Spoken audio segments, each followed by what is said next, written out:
আচ্ছা, তোমরা এই শরবত কি উদ্দেশ্যে খাওয়াইতেছো?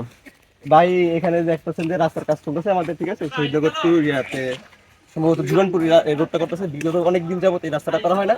তো আজকে সরকার ঘোষিত আজকে এই রাস্তার কাজ করতেছে। এখন প্রচন্ড রৌদ্র এবং এই রৌদ্রের মাঝে যারা অনেক অক্লান্ত পরিশ্রম করে আমাদের এই যে রাস্তাঘাটে ভালো সাহায্য করছেন, ঠিক আছে। আমার প্রিয় ছোট ভাই এই যে সোহেব, ঠিক আছে, একজন ফেসবুক পেজ আছে, ওর একটা ভালো ইউটিউব চ্যানেল আছে।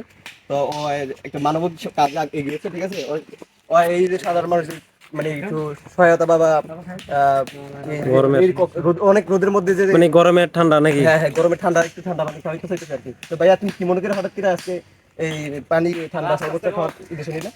হ্যাঁ, আমি জানি অনেক গরম আমাদের এদিকে, প্রায় 40-41 ডিগ্রি তাপমাত্রা হয়।